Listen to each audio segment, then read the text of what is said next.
জয়গুরু, সবাইকে জয়গুরু। বন্দে পুরুষোত্তমম। আজ আমার আলোচনার বিষয়বস্তু যে ভক্ত প্রহ্লাদের জন্মের কথা।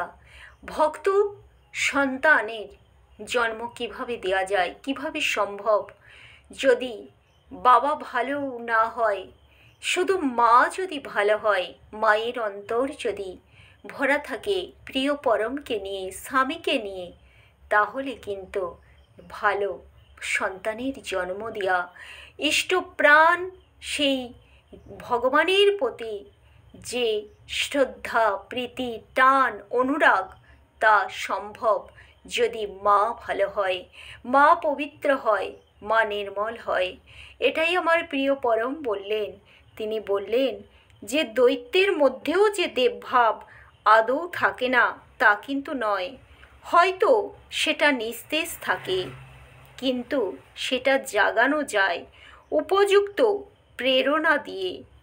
প্রহ্লাদের মা হয়তো শ্রদ্ধা ও ভালোবাসার ভিতর দিয়ে হিরণ্যকশিপুর সুপ্ত দেবভাবটাকে উদ্দীপ্ত করে দিতে পেরেছিল, আর তারই ফলে তার পেটে জন্ম সম্ভব হয়েছিল ভক্ত প্রহ্লাদের। আমি তাই বলি, মানুষের ভিতর খারাপ যেসব রকম আছে তা নিয়ে ঘাঁটাঘাঁটি খোঁচাখুচি না করে তার ভালো দিকটাকেই বড় করে দেখে সেইটাকেই বাড়িয়ে তোলার চেষ্টা করা ভালো। তাতে সবারই লাভ। বিশেষত কোনো স্ত্রী যদি ভালো ছেলের মা হতে চায়, দোষ দর্শন ত্যাগ করে তাকে স্বামীর প্রতি সশ্রদ্ধ হতেই হবে। তাহলে কি বললেন, কি বললেন আমার প্রিয় পরম?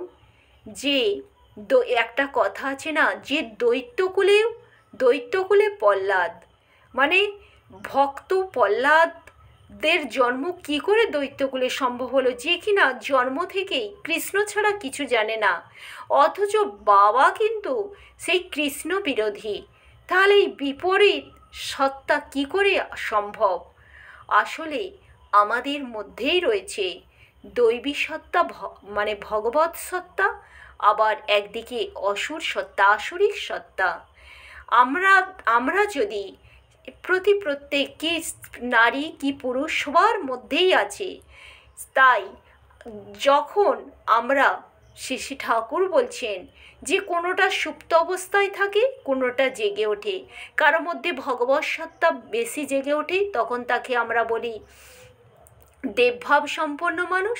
আবার কারো মধ্যে আসুরিক ভাব বেশি জেগে ওঠে, তখন তাকে আমরা বলি আসুরিক ভাব সম্পন্ন সেই মানুষ।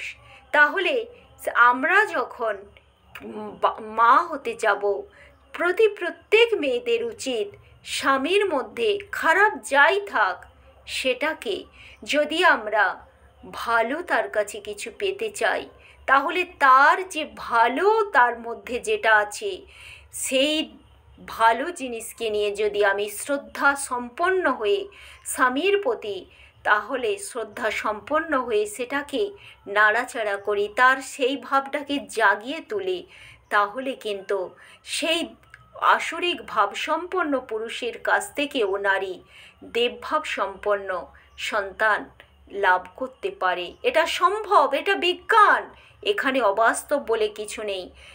এটাই আমার প্রিয় পরম বললেন যে দৈত্যকুলে প্রহ্লাদের এইভাবেই জন্ম হয়েছিল। তার মা তার বাবার কাছ থেকে, মানে হিরণ্যকশিপুকে মধ্যে যে দৈবী ভাব আছে, সেই ভাবকে তিনি তার অন্তরে জাগিয়ে নিয়েছিলেন, তার স্বামীর প্রতি শ্রদ্ধা সম্পন্ন ছিলেন। সেই জায়গা থেকেই দৈত্যকুলে প্রহ্লাদের জন্ম হয়েছিল। তাই প্রত্যেকটা নারী, আজকের দিনে আমরা বেশিরভাগ ক্ষেত্রে স্বামীর একটু কিছু দোষ দেখলে, ভুল দেখলে, আমরা কিন্তু সেগুলি তুলে ধরি। এটা কিন্তু তাদের ক্ষতি শুধু হয় তা নয়, সংসারে অশান্তি হয়, কখনোই ভালো ছেলের মা হওয়া যায় না। এমনকি প্রিয় পরম হিটলারের কথাও বলতেন যে হিটলার যে এত শক্তি সম্পন্ন হয়েছিল, তার পিছনে ছিল কিন্তু তার মাতৃভক্তি। আর এই মাকে দেখতো যে মার উপর তার বাবা কত অত্যাচার করত, তার মা কিন্তু নীরবে তা সহ্য করত স্বামীর প্রতি শ্রদ্ধা পরায়ণতা নিয়ে। এটাই হিটলারকে মায়ের প্রতি শ্রদ্ধার ভাব এনে দিয়েছিল, যে এত এত আমার মাকে এত বাবা অত্যাচার করে, তবু মা এত সহ্য করে, মুখ টিপে কোনো দিন মা প্রতিবাদ করে না, তবু হাসি মুখে সব মেনে নেয়। এই তার অন্তরে মায়ের প্রতি এই শ্রদ্ধার জন্যেই তার ভিতরে শক্তি জেগে উঠেছিল। সে তাই এত বড়, তার নাম যশ খ্যাতি সারা পৃথিবী জুড়ে। হয়তো হয়তো তার মধ্যে হিটলার খারাপ দিকে কিন্তু শক্তি সম্পন্ন হয়েছিল। তাই যখন আমরা দেখি যে কারো মধ্যে খারাপ কিছু আছে, সেটাকে নিয়ে আমরা বেশি ভাববো না, নাড়াচাড়া করব না, তাহলে আমাদের মধ্যে সেই খারাপ ভাবটাই এসে যাবে, পেয়ে বসবে। আমরা সব সময় ভালো কিছু ভাববো, তার মধ্যে ভালো কী আছে, দৈবী ভাব কী আছে, সেটাই অন্তরে গেঁথে নেওয়ার চেষ্টা করব। কারণ কেউ পুরোপুরি অসুর শক্তি সম্পন্ন হয় না। তাই বিভীষণ তো সেই অসুর বংশেই জন্ম হয়েও কিন্তু সে কিন্তু দেখা গেছে সে কিন্তু পুরোপুরি সেই হয়নি। তার মধ্যে কিন্তু দৈবী ভাব ছিল বলেই কিন্তু সম্ভব হয়েছিল যে রামের প্রতি শ্রদ্ধা সম্পন্ন হয়ে তার ভক্ত হওয়া। তাই এটাই সম্ভব। মা নিকষার গর্ভে জন্ম নিয়েও যেখানে রাবণ আর কুম্ভকর্ণ এরকম হয়, সেখানে বিভীষণ কিন্তু অন্যরকম। তাই মা যখন যেভাবে তার স্বামীর প্রতি শ্রদ্ধা সম্পন্ন হয়, তেমনভাবেই কিন্তু সন্তান গর্ভে নেমে আসে, জন্ম হয়। তো এই হলো আজকের আমার আলোচনা। জয়গুরু, সবাইকে জয়গুরু, বন্দে পুরুষোত্তমম।